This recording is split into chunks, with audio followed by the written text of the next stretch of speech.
Welcome to the Cabincast, your Getaway Primer.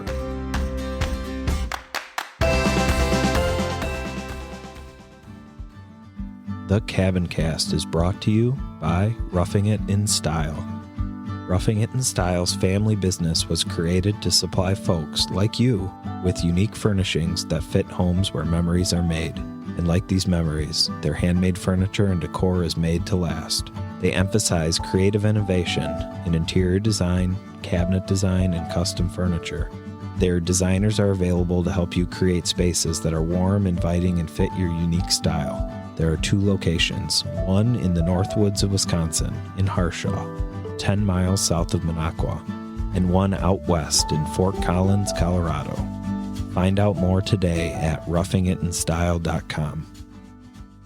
Hey, Erik. Hey, Kristin, how you doing? Good. How's it going? Doing great. I'm really excited for this week's guest interview. We interviewed one of the top real estate agents in the Northwoods and actually all of Wisconsin, Judy Barr. She is with Remax Property Pros and had a ton of great information for folks looking for homes in general and specifically second homes in different resort areas. So it definitely wasn't specific to northern Wisconsin. I think it would really help people all over the U.S. Definitely. Yeah, and it made me remember our story, my family's story of finding our place up north. You and I both shared those stories in episode 1 as we got to know each other. We told our own cabin stories about how we were hoping to find the dream cabin and what we had to go through to do so. And it was great to talk to Judy.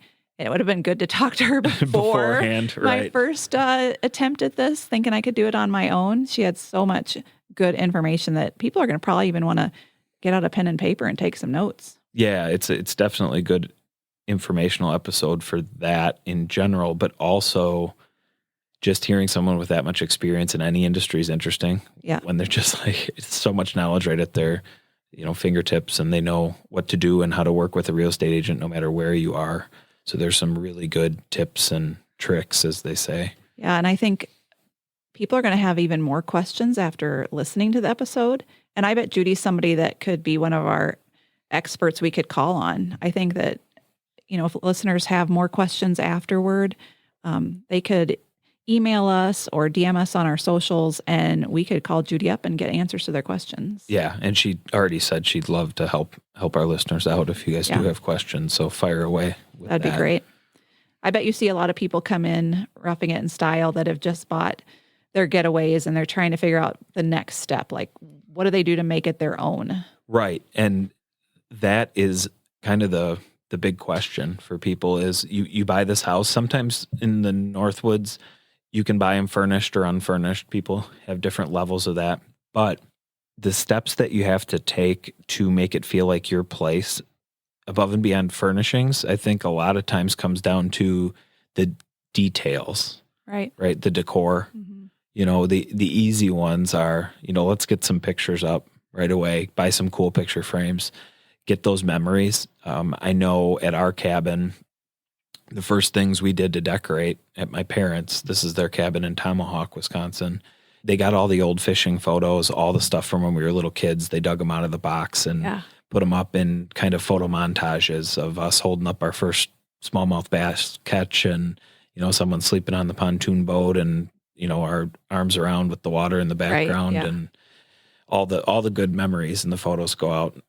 You never get tired of looking at those. No.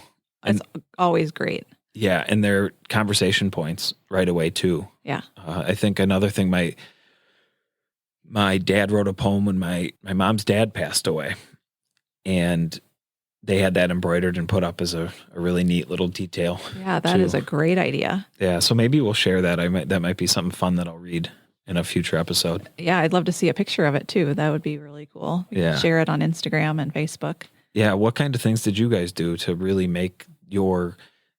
turn your getaway into your main home and make it your own that way?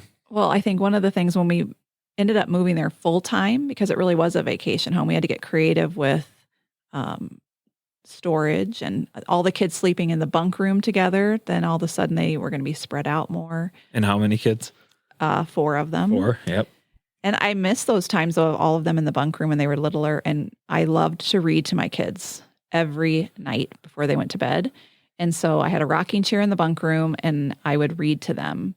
So a lot of favorite stories of a lot of people, like Hatchet by Gary Paulson. Yes, I mean, that's classic. a great one. I would read at least a chapter a night and they would beg for more. So it was just great ways to spend family time to read to them every night before bed. So that'd be a great tradition to start when you go up to the Getaways, to have a book that you read to the kids at night. And I was a teacher in the past. I taught 5th grade.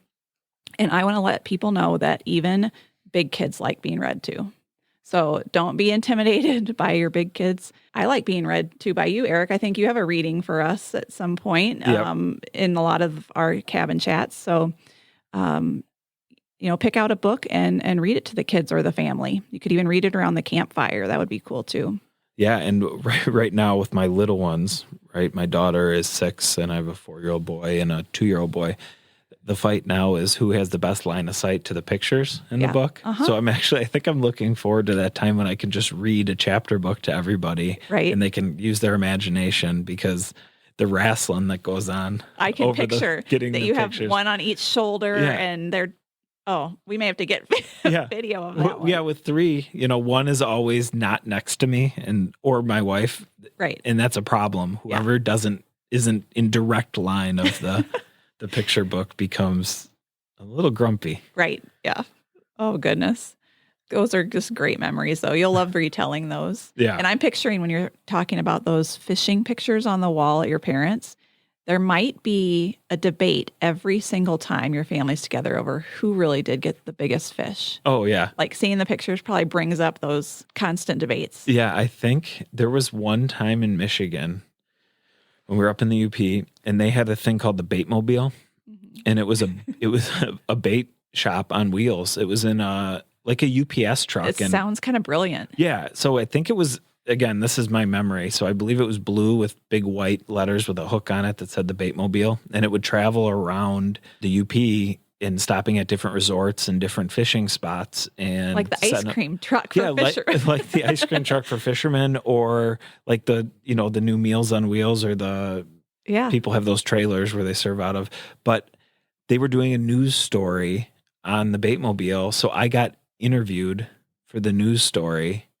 At this, I maybe it was in 5th grade or 4th grade, and they asked me what I was doing up in the Northwoods, and I said, we're fishing and we're going to catch big walleyes. And did you? We did pretty well for a while. Yeah. I wonder if that footage is out there. Like, I don't know. Where was he? Where did he start his career on? Yeah. So if any of our listeners are in the archival footage of Northern Wisconsin or the UP's news channel stations talking about the Baitmobile. Your first time on air. Yeah. That was quite a while ago. It's been a pretty good gap since then until now. We'll have to get a picture of you then and now next to each other. Yeah. That would be hilarious. Yeah, we'll have to definitely do like a vintage photo sharing part of the podcast. That would be hilarious. Well, and when you said Baitmobile, it reminded me of, so I have 2 shows I was going to share with you that I am loving, and probably a lot of our listeners have already watched these shows, and so they may want to talk about it with us and share some of their favorite parts of the shows. But there's one called Virgin River on Netflix. They've had 2 seasons, and one of the characters on their page has a bakery trailer. So she's got, it's not bait, it's coffee and baked goods, but that's what got me thinking about it. What I love about the show, I like the characters. This girl, she's a nurse, and she goes from LA to this place called Virgin River in California. They actually filmed it in Vancouver, but it's supposed to be California. It's a beautiful country. Yeah, beautiful. And the scenery in the show is so beautiful. But Mel, the main character, when she gets to Virgin River, she's supposed to stay in this cabin. And the cabin is a dump. Like they have arranged for her to stay there as part of her job. And she gets in there and there's like a nest in the oven and critters, and it's just horrible. And if people haven't watched it, I want to rewatch the show just for this cabin and for the scenery, because by the end, this other character named Jack redoes the cabin for her. And at the end of season 2, you get to see what the cabin looks like after it's fixed up. Fantastic. He's trying to get her to stay in town. Ah. So he fixes up her place. A romantic interest. Yeah. But for me, like the cabins in movies and shows are almost like their own character because I love watching it just to see how they're decorated and what they're doing. I mean, how fun would it be to be a set designer? Oh, a set designer for cabins, right? especially. Yeah, like this cabin on Virgin River I read online is just like a park caretaker's cabin.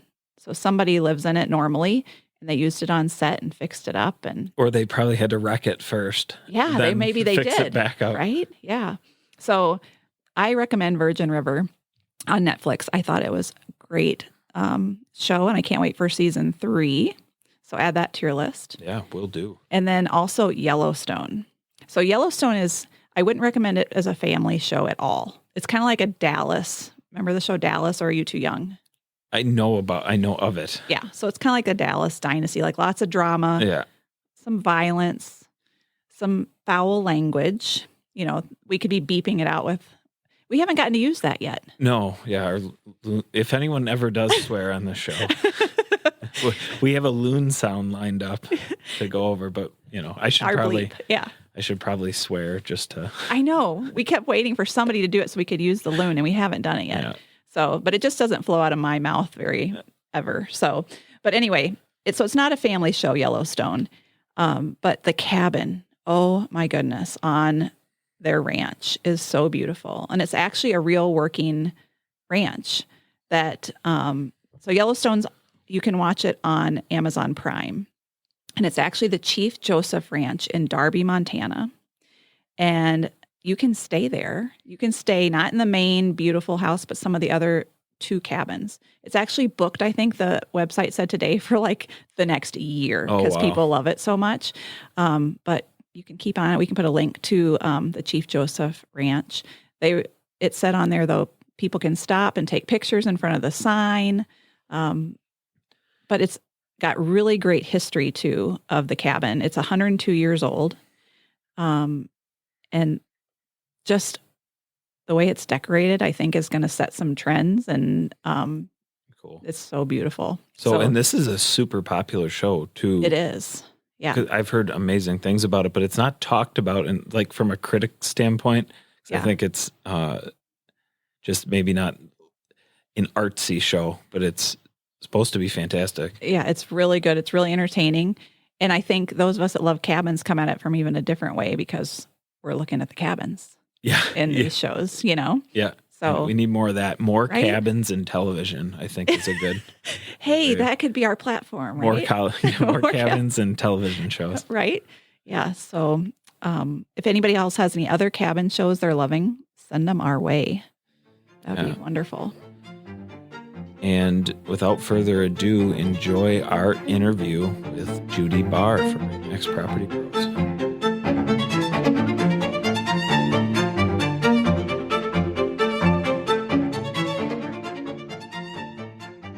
All right, we would like to welcome Judy Barr. Judy Barr is a licensed broker and co-owner of Remax Property Pros since 2012. She has 30 years of real estate experience in northern Wisconsin. She's in the $1 Million Sales Club 23 consecutive years, a licensed broker, and she is Real Trend's best real estate agents in America for the past 4 years. Welcome, Judy. Well, thanks very much, Erik. Yeah, welcome, Judy. It's so fun to meet you. Well, it's fun to meet you, too. I've never met anybody, I don't think, from like a millionaire club. What a credentials. That's really cool. Well, it's not a millionaire club per se, but it's about sales and your production. That's awesome. So that's for selling $1 million worth of homes in a year?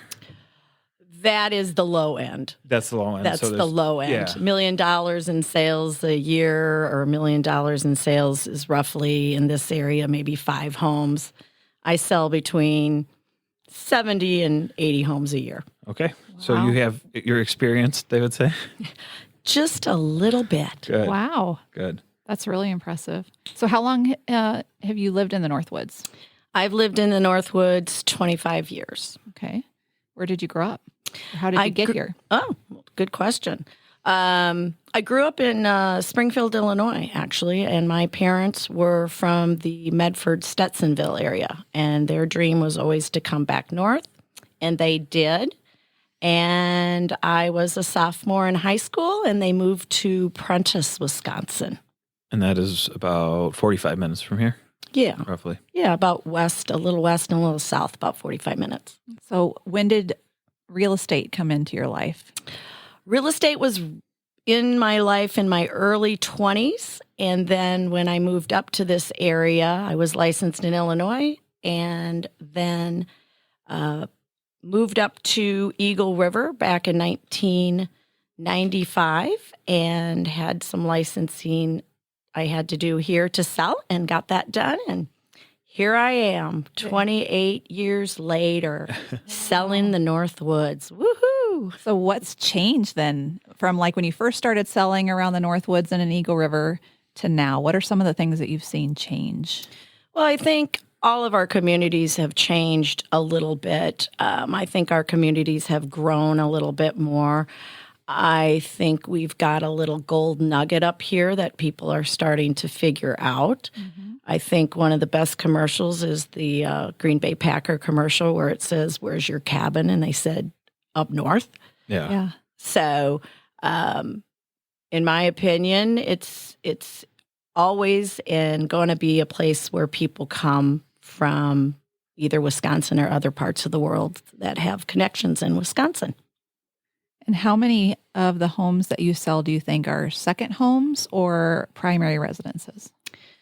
The majority of my sales are vacation homes. I would say probably 70% of my sales are vacation homes. Probably about 20% are retirement homes.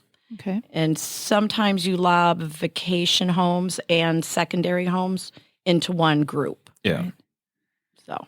So how do you go about working with clients in those two different types? You know, how are they different when they're coming up looking for a vacation home versus a home to retire into and live in all the time? Well, it's kind of two different animals. A vacation home is something that you might be coming up for just the weekends. A retirement home is going to be something that's going to be probably your last purchase. And that particular buyer might take 2 to 3, 4 years to get that perfect retirement home. Because when you're younger, in your 20s and 30s, a lot of times when you're looking for homes, you'll agree to purchase something that's maybe 80% of your wants and needs. Mm-hmm. A retirement home is probably going to be about 95 to 98% of everything you've always wanted. Yeah, that makes sense. I never thought of it that way. I didn't either. But yeah, that's true. Vacation home is more geared to lifestyle, fun, family, memories, beginning and ending your weekends here in the Northwoods. So that's the difference.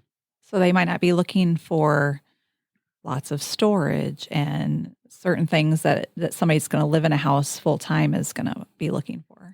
Right. Somebody that's going to be living here full time is going to be looking at things like schools, hospitals, amenities of our different communities. Somebody that's going to be here part time are going to be looking for probably something smaller they can come to, clean up, put everything away really quickly and head back to wherever their main home is. Right. So I just had a random question come into my head. I don't know if you'll even be able to answer this, but think of one of your clients that you think you've shown the most homes to before they purchased. Like how many homes did they go through? Well, my record personally is 75 homes. Wow. Okay, that blew what I thought you were going to say way out of the water. Did they buy a house? They did, because I think I threatened them. Yeah. I threatened to fire them. No, they did. They did buy a house, but it was 75 homes, but it was very, very frustrating. Wow. But it is what it is. They did eventually buy, but yeah. Probably the average second home buyer is somewhere in, say, second home, vacation home buyer is probably between 6 and 12. Okay. A retirement home could be in the upwards of 20, 25. Wow. So the real estate world, or the environment, the internet's been a big influence on that. And, all the different apps that people have to find homes. Do you get a lot more people that just show up with the house that they want to look at right away? Like that's the first connection point, where in the past, maybe people were coming to you, hey, show us some homes. How has that affected business? The way that I did business 30 years ago and the way I do business now are totally different. So with the websites and the apps that are out there, they pretty much have a list of homes they already want to see. They have already looked into those homes. They might have gone onto the county websites. They've looked at fair market value. They've dug into the DNR website to check out the lakes, what kind of lake, how deep the lake is, how big the lake is, how healthy the lake is. So yes, those apps are great, because even when you're out showing, they might be on the app and something pops up for them and said, hey, this just came on the market. Can we see this too? Okay. So it's a lot thriftier. It's a lot more exciting, because they're on top of their game. They're on top of looking at what they're trying to find. They're sometimes finding it before I do. Yeah. Yeah. And then, so you're getting much more informed buyers. Oh, absolutely. They're doing their homework. They're really doing their homework with the internet and everything it has to be. I started out and there was a big book as thick as the Sears Roebuck catalog. And you used to just make copies and send them in the mail. Wow. Now people get alerts on their phone when they're putting their criteria in these websites and these apps, and it'll pop up.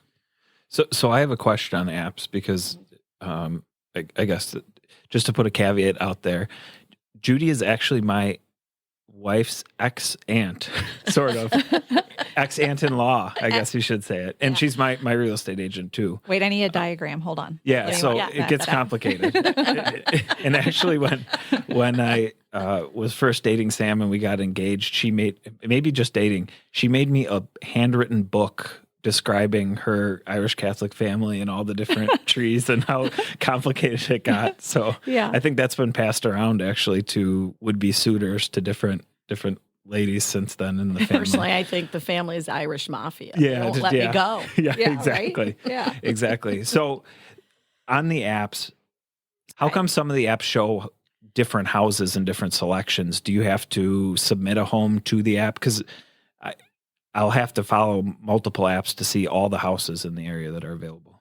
That's an issue, because some of the apps some of the websites aren't fed our information. Our information goes to the Greater Northwoods Board of Real Estate. So that board dictates where our information is given out to. So there's different agreements and things that come into place, whether it's Zillow, Realtor.com, Trulia, Redfin. If we don't have an agreement with them, they might not get our information. Okay. Yep. So that's kind of how it works. I always tell people the best way, if you're serious about buying, is to hook up with a real estate agent that is local. Use those apps and those websites as a secondary process in finding your home. Hook up with an agent that's got boots on the ground, that lives here and works here, and you can get your answers a lot quicker than some of those apps. Yeah. Great advice. Yeah. In our one of the previous, buys that we had, if you connect with a really good agent, they have a whole book of people that they've sold homes to that are going to contact them when they want to sell the home in return. And if, correct me if I'm wrong, Judy, but you'll have a list of people looking for a certain type of home. And when someone comes to you with a house to sell and they put it on the market right away, you can pick up the phone and say, okay, this matches the Joneses criteria perfectly. I'm going to call them first and get them a house. So if you list your things and keep them with a person, even if you're not in a rush, that perfect thing might come through when the agent, it kind of sets up for the agent to say, okay, this is a match. Right, absolutely, because you know your clients and you know what they're looking for, and we've got all these tools, but if we've been out with them personally and we've got to know them a little bit and we watch their buying signals, I have a habit of going, oh my gosh, I just found you a house. I've just found it. You need to get up here right now, right now. And then they get kind of salty, maybe. We have plans. Like, we've got plans. No, you need to come right now or you're going to lose this house. Yeah. But it does happen that way. Yeah. It absolutely happens that way. It's the best way to do it because I can figure out then, I can see what they like, what they don't like. And it might not be 100%, but if I think it's the one, anybody I've ever done that to, they've said, thank you, thank you, thank you. You're right. This is exactly what we're looking for. Exactly. Yeah. And that proactive real estate agent, whatever area of the country you're in, if you connect with them, just get your information in front of them and you're going to get a lot more results because their network, that's really the benefit is that network out there is so important because it's not just a network of what houses are on the market right now. It's the network of what houses are coming on the market right away. Absolutely. Because you not only have a network of buyers and sellers, you have a network of business people. Yeah. And they're going to reach out to you and say, hey, my neighbor, they're thinking about selling. I told them, about you, Judy Barr, and they're going to connect with you. So then there's something that you're not going to know from the websites. Yeah.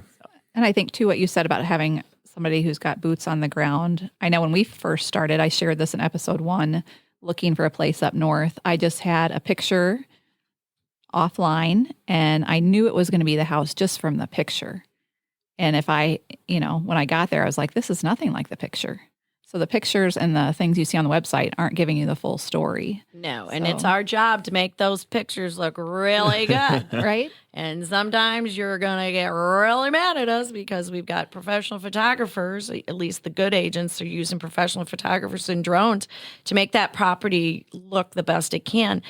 And sometimes it's got the opposite reaction of, oh my God, I think we're going to love it. And then you get there and you're like, no, it's not quite what I thought. But the pictures are good. So how do you make that balance when you are selling a home? You have to you got to put a little shine on it and make it look maybe a little better than it is to draw the people in. But if you cross a certain threshold, you're just making people mad and they're going to be, peeling out and leaving black strips in the driveway that they even got. I hope not. I don't want to work with those people anyway. But that's what what I mean? There's a fine line. Some of the photography that is out there, it's our job.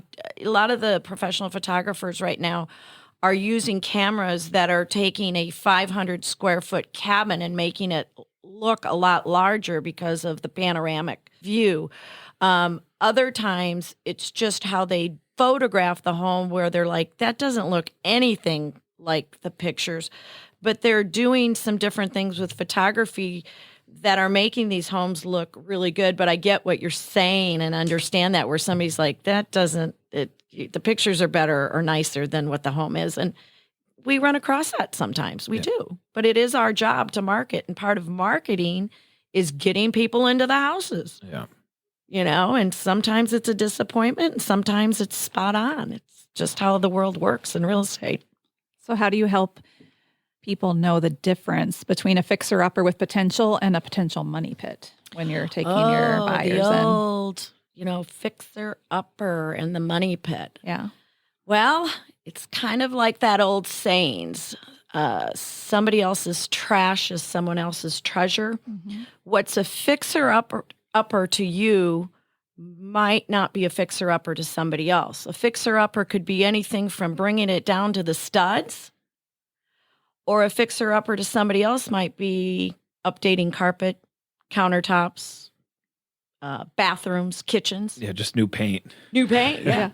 Yeah. I did a full remodel. I painted. Yeah. Exactly. I did all this. So usually when I'm looking at a fixer-upper, I'm qualifying the buyer as far as their capabilities. Are they someone that can do a lot of work themselves and are handy and are okay with taking out windows and bringing it down to the studs? Or are they more comfortable with, for lack of better words, slapping lipstick on a pig, ripping up carpet, maybe putting in a new vanity, There's extreme ends of fixer-uppers, and so you need to really understand where your client is coming from when they say, we'll look for a fixer-upper.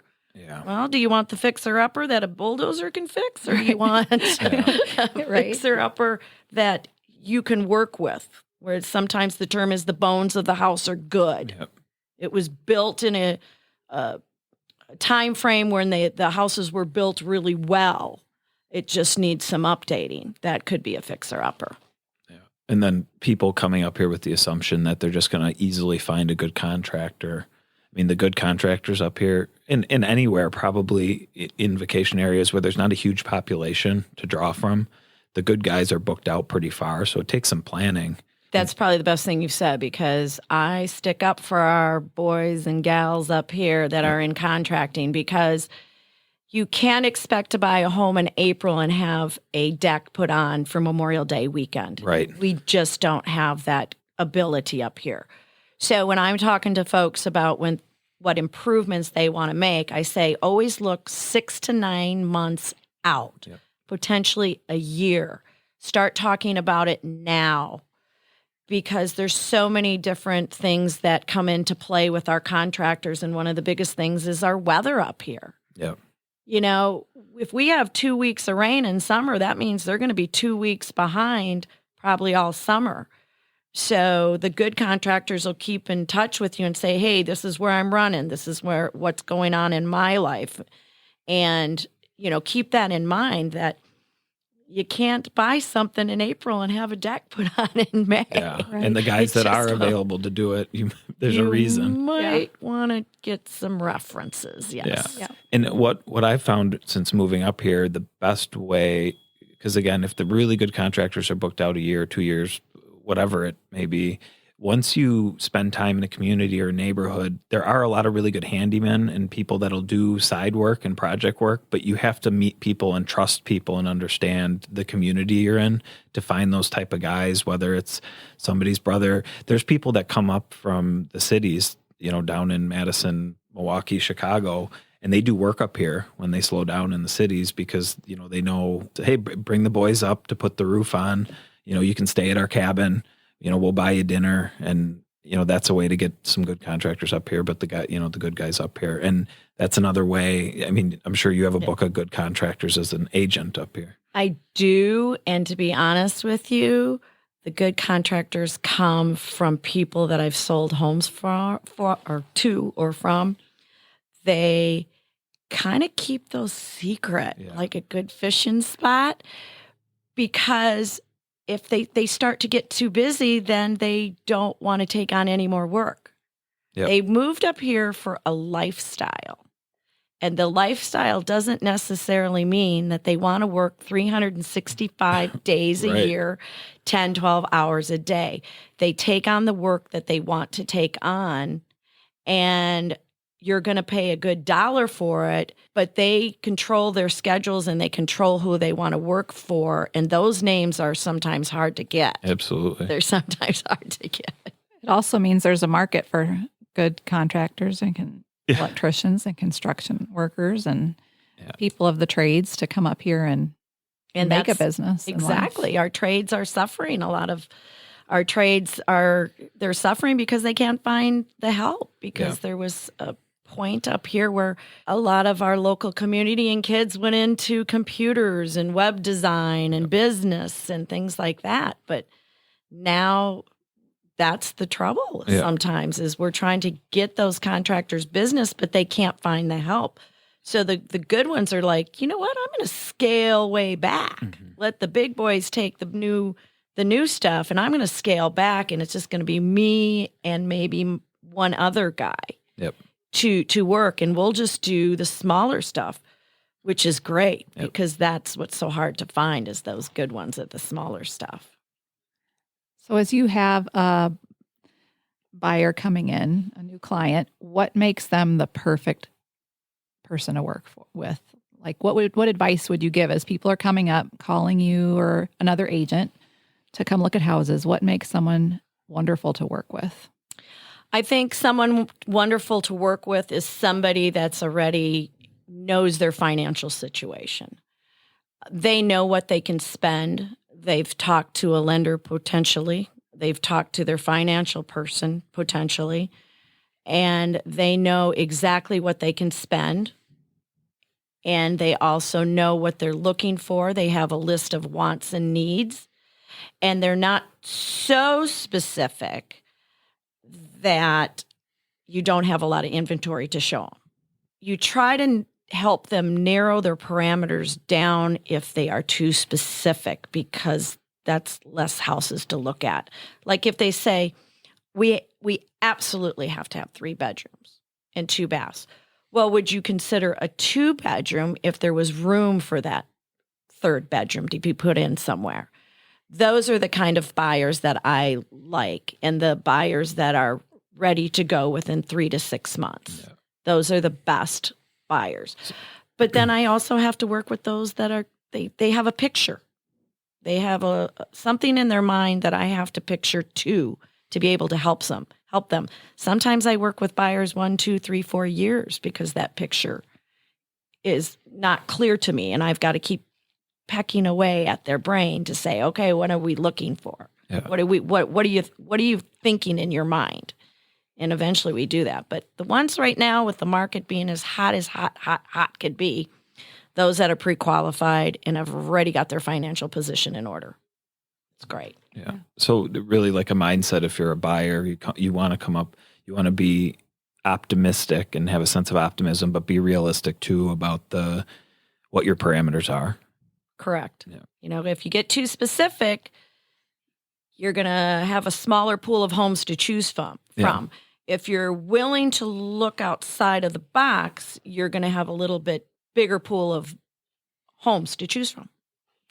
Do you think that the building material increase in prices help the real estate market a ton too on existing homes? Because absolutely. Right now, building a house is really challenging. It is challenging because the builders are quoting $250 to $300 a square foot. Some of the lower end builders are quoting $200 a square foot.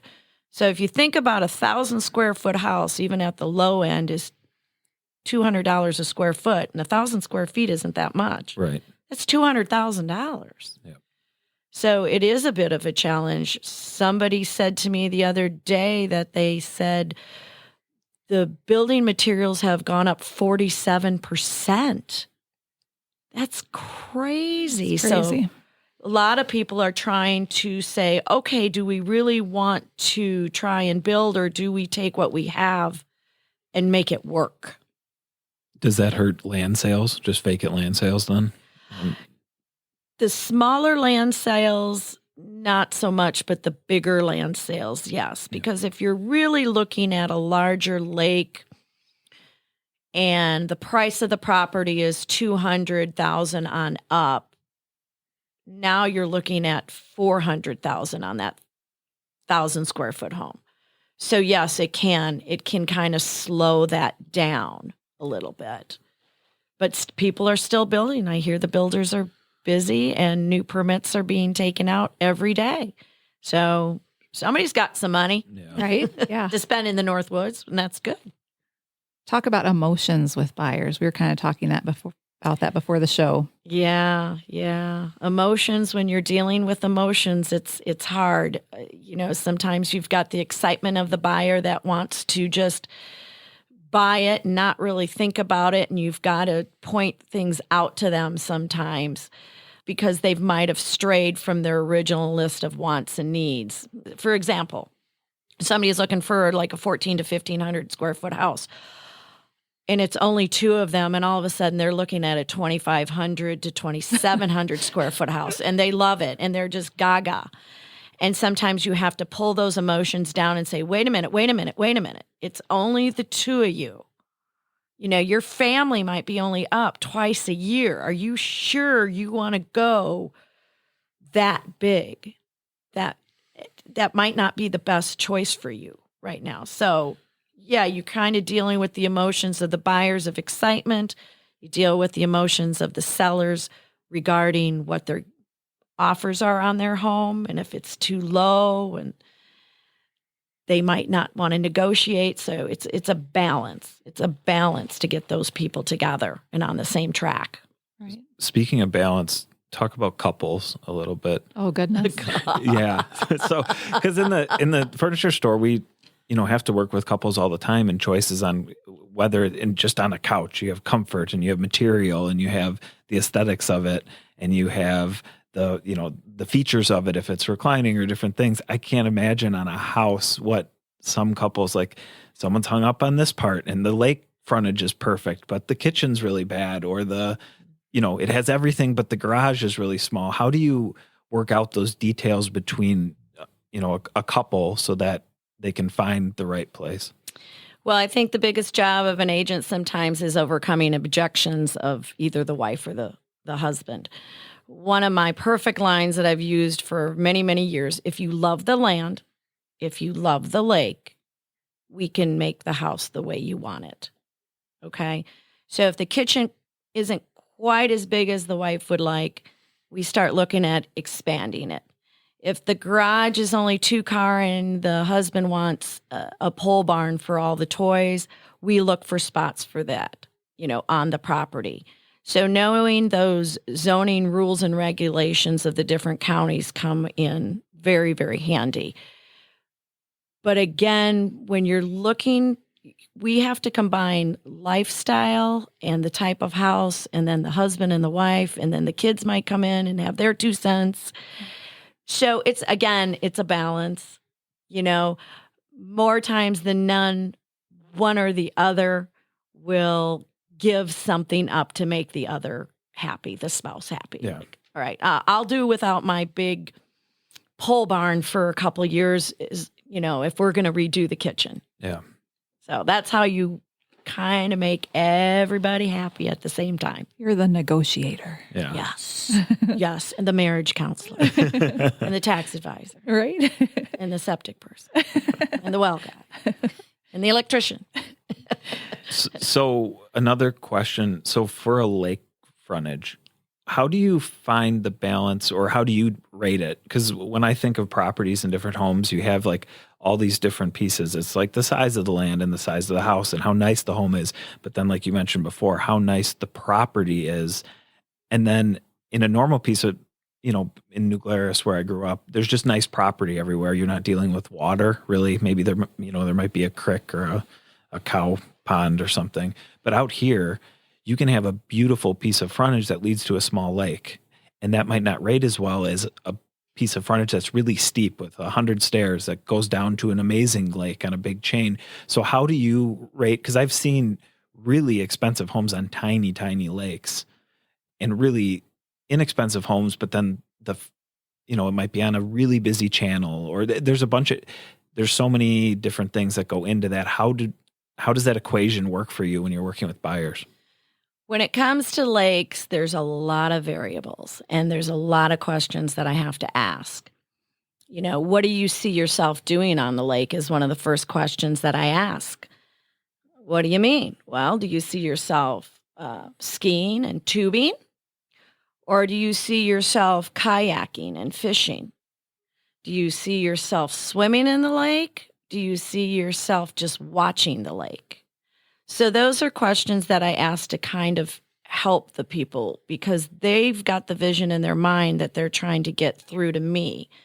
So if they want to ski and tube, I always say, well, you need to be on at least a 300-acre lake, minimum. You can ski on a 100-acre lake, but I'm going to tell you what, you're not going to love it.